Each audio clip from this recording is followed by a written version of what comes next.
Hello class 8। आज हम लोग एक नया चैप्टर शुरू करने जा रहे हैं।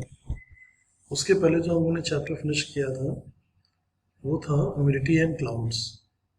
तो उसके क्वेश्चन आंसर पेंडिंग है एक्सरसाइज से, और आई होप कि आप लोग कर सकते हैं। You have enough resources. Google बाबा भी आपके पास है, टेक्स्ट बुक भी है, दुनिया भर की और भी मटेरियल आपके पास है। तो आप आराम से करिए और उसके क्वेश्चन आंसर को फिनिश करिए। तो जैसा कि आप जानते हैं कि मैं हूँ रोहित, और मैं क्लास 8 का आज सिविक्स की बुक का 3rd नंबर चैप्टर स्टार्ट कर रहा हूँ आप लोगों के लिए। तो ठीक है, क्लास 8 शुरू करते हैं ये नया चैप्टर। इसका नाम है द यूनियन एग्जीक्यूटिव। अब एग्जीक्यूटिव का मतलब क्या है? कार्यपालिका। देखा जाए तो हमारी गवर्नमेंट के 3 बड़े हिस्से हैं, जो 3 बड़े पिलर्स हैं: लेजिस्लेचर, एग्जीक्यूटिव एंड जुडिशरी। यानी न्यायपालिका, विधायिका और कार्यपालिका। तो लेजिस्लेचर का मतलब होता है विधायिका, एग्जीक्यूटिव का मतलब होता है कार्यपालिका, जबकि एक और 3rd पिलर है जिसको कहते हैं जुडिशरी, यानी न्यायपालिका। तो विधायिका, कार्यपालिका और न्यायपालिका, इन तीनों के समावेशन से एक गवर्नमेंट चलती है। और उस गवर्नमेंट के ऊपर जो हम हेड मानते हैं वो कौन है? प्रेसिडेंट है। क्योंकि हमारे देश में पार्लियामेंट्री सिस्टम ऑफ गवर्नमेंट है, तो हेड तो प्रेसिडेंट है, लेकिन सरकार जो चला रहा है, जो एग्जीक्यूटिव बॉडी का हेड है, वो कौन है? वो है पीएम। तो आज इन्हीं सब बातों को समझना है हमें, और हमें ये चैप्टर स्टार्ट करना है। तो देखिए क्या है, पहला सब टॉपिक है structure of the union government. तो ये एक स्ट्रक्चर है, और ये आज आपको होमवर्क में डायग्राम आप लोगों को अपनी नोटबुक में बनाना है। तो ये पहला होमवर्क है, यानी आज के होमवर्क का फर्स्ट पार्ट है। The union government means the central government. The union government is made up of the following constituents. Union government यानी प्रेसिडेंट सबसे हेड हुआ उसका, उसके नीचे आएंगे लेजिस्लेचर और एग्जीक्यूटिव। लेजिस्लेचर में लोकसभा राज्यसभा आएंगी, और एग्जीक्यूटिव में पीएम और उसकी कैबिनेट आएगी। ठीक है, अब यहाँ पर 2 बच्चों की बात हो रही है आपस में। राम कहता है the president is the nominal head and prime minister is the executive head. What type of relationship exists between person holding these posts? तो विद्या करके एक लड़की है, वो अपना पॉइंट ऑफ व्यू बता रही है। I think that the prime minister meets the president regularly and informs him about the conduct of administration. Yes, this is right. The prime minister informs the president about the administration of the country and about new laws and policies. Rather, the president has a right to seek such information. तो प्रधानमंत्री report करता है और उनको inform करता रहता है कि भाई क्या नया चल रहा है देश में, प्रशासनिक हमने क्या चेंजेस किए हैं। तो ऐसा नहीं कि प्रेसिडेंट को बिल्कुल साइड लाइन कर दिया जाता है कि वो रबर स्टैंप है। पीएम उनको कॉन्फिडेंस में लेते हैं, उनकी राय लेते हैं, और उसके बाद बड़े डिसीजन लेते हैं। तो सबसे पहली बात अब प्रेसिडेंट की होनी है कि कौन है इंडिया के प्रेसिडेंट, कैसे सेलेक्ट होते हैं, क्या प्रोसीजर है उनके सिलेक्शन का। तो अभी हमारे प्रेसिडेंट है रामनाथ कोविंद। अब मैं आपको सेकंड होमवर्क दे रहा हूँ।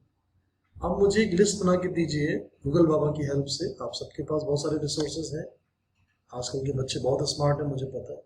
हम लोग तो कुछ नहीं थे आपकी एज में, है ना, बहुत सीधे साधे मासूम बच्चे थे। आप लोग तो बहुत आगे हैं, स्मार्ट जनरेशन है ये। तो कैसे भी आप करेंगे मुझे पता है आप कर लेंगे। एक मुझे पूरी लिस्ट चाहिए, इंडिया जब आज़ाद हुआ 1947 से लेके, यानी इंडिया के पहले प्रेसिडेंट से लेके आज तक के प्रेसिडेंट के नाम की एक लिस्ट बनाइए। केवल नाम चाहिए मुझे कि पहला प्रेसिडेंट कौन था, सेकंड कौन थे, थर्ड कौन थे, और आज तक रामनाथ कोविंद तक आपको आना है। ठीक है, रामनाथ कोविंद के पहले प्रणब मुखर्जी थे, प्रणब मुखर्जी के पहले प्रतिभा देवी सिंह पाटिल थी। तो आपको फर्स्ट टू टिल टुडे एक लिस्ट बनानी है प्रेसिडेंट्स ऑफ इंडिया की। ठीक है, और आप आई होप कि बहुत ईजी वर्क है आपके लिए। इट्स जस्ट फिंगर पे आप कर देंगे, है ना, अपने फिंगर्स को मूव करेंगे, काम हो गया। तो according to the provisions in the constitution of India, the president is the supreme head of the state. तो पहला पॉइंट क्या मिला? ये सुप्रीम हेड होता है स्टेट का। The office of the president has the highest honor and prestige and it represents the Republic of India. तो president का जो ऑफिस है सबसे हाईएस्ट ऑनर है, सबसे प्रेस्टिजियस है और वो रिप्रेजेंट करता है रिपब्लिक ऑफ इंडिया को. All executive powers of the states are vested in president by constitution. The government carries out its function in the name of the president. तो government जो भी काम कर रही है किसके नाम पे कर रही है? प्रेसिडेंट के नाम पे कर रही है. सारे बड़े अपॉइंटमेंट, सारे फॉरेन जो हमारी डीलिंग्स होती हैं, जो ट्रेटीज होती हैं, वो सब प्रेसिडेंट के नाम पे होते हैं. However, in reality, the PM and the Council of Ministers run the government. Therefore, the president is a nominal and constitutional head, whereas the Prime Minister is the executive head. तो ये बात यहाँ पे मतलब निकल के आ रही है कि हमारे देश में प्रेसिडेंट नॉमिनल पावर्स उसके पास है, क्योंकि जो कॉन्स्टिट्यूशनल हेड तो वो है लेकिन प्राइम मिनिस्टर एग्जीक्यूटिव हेड है. ठीक है. और इलेक्शन कैसे होता है? The president is indirectly elected by people. हम और आप तो खैर अभी छोटे हैं, 18 ईयर से छोटे हैं. जो आपके पेरेंट्स हैं, रिलेटिव्स हैं और जो भी लोग हैं, टीचर्स हैं, हम लोग 18 प्लस हैं, हम लोग वोट दे सकते हैं. लेकिन हम लोग प्रेसिडेंट के लिए वोट नहीं दे सकते. क्यों नहीं दे सकते? क्योंकि it's not a direct election, ये इनडायरेक्ट इलेक्शन है. इनडायरेक्ट इलेक्शन में जो हमने जिनको जिताया है, एमएलए बनाया है, एमपी बनाया है, ये सारे लोग वोट देते हैं. तो केवल एमपी नहीं वोट देते, स्टेट लेजिस्लेचर के एमएलए भी वोट देते हैं. तो जितने भी इलेक्टेड हमारे रिप्रेजेंटेटिव्स हैं स्टेट गवर्नमेंट में, सेंट्रल गवर्नमेंट में, ठीक है, लेजिस्लेचर में, सेंट्रल लेजिस्लेचर और स्टेट लेजिस्लेचर्स में, तो वो सारे सेंट्रल लेजिस्लेचर के कौन है? एमपीज है, मेंबर ऑफ पार्लियामेंट्स है, और MPs of parliament, member of parliament. और स्टेट लेजिस्लेचर में कौन है? एमएलए है, मेंबर ऑफ लेजिस्लेटिव असेंबली. ये लोग वोट देते हैं और इनके भी वोट का एक वैल्यू होता है. ऐसा नहीं कि एमपी की और एमएलए की वोट की वैल्यू सेम है, अलग अलग होती है. और उसके according it's indirect election. Parties अपने अपने रिप्रेजेंटेटिव खड़े करते हैं. मिनिमम 2 लोग का होना जरूरी होता है, एक अपोजिशन से और एक रूलिंग पार्टी से, और फिर एक हमें देश का प्रेसिडेंट मिलता है जिसका टेन्योर होता है 5 ईयर. टेन्योर का मतलब होता है कार्यकाल. टेन्योर मीन्स टाइम पीरियड, कितने दिन वो सर्व करेंगे. The person contesting the presidential election should be an Indian citizen. ऐसा नहीं कि मतलब किसी को भी बना दो, इंडियन सिटीजन होना चाहिए.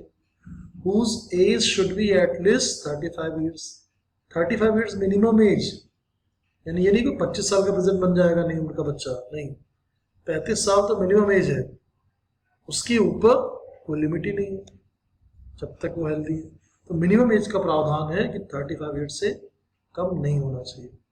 The person elected to the position of the president has to take an oath while accepting the post.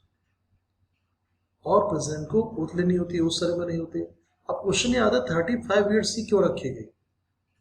हो सकता है हमारे पॉलिसी मेकर्स को ये बात लगी कि 35 ईयर तक की एज तक आदमी काफी मेच्योर हो जाता है, काफी समझदार हो जाता है. अब ऐसा नहीं 35 के नीचे के लोग मेच्योर नहीं होते. 25-20 वाले आप लोग भी काफी समझदार हैं. लेकिन एक 35 ईयर एक ने मान लिया कि इस उम्र तक आते आते वो काफी कुछ देख चुका है.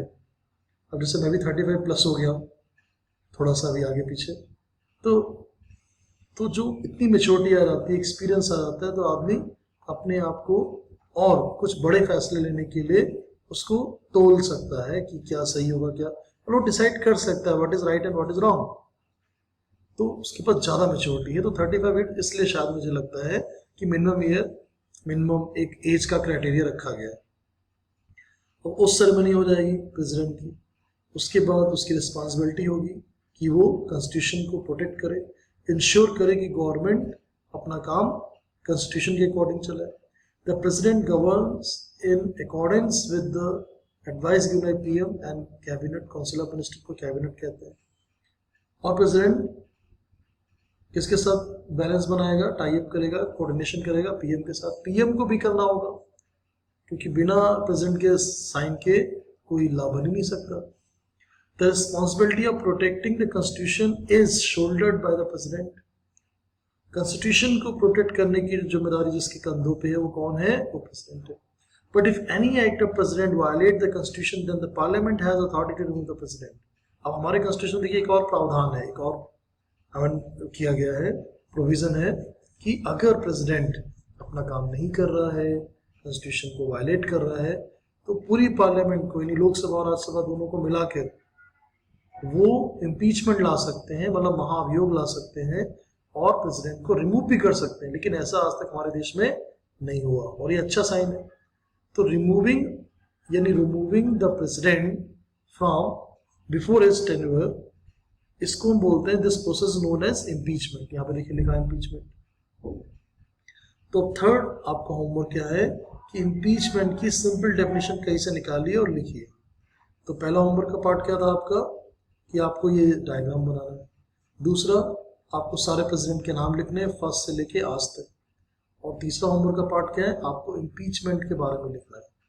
तो ये क्या process, very simple, it's a process by which the parliament can remove the president of India if they are violating the constitution.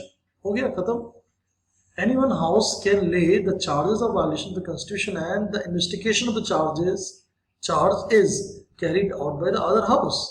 The resolution has to be passed by special 2/3 majority of both the houses of parliament.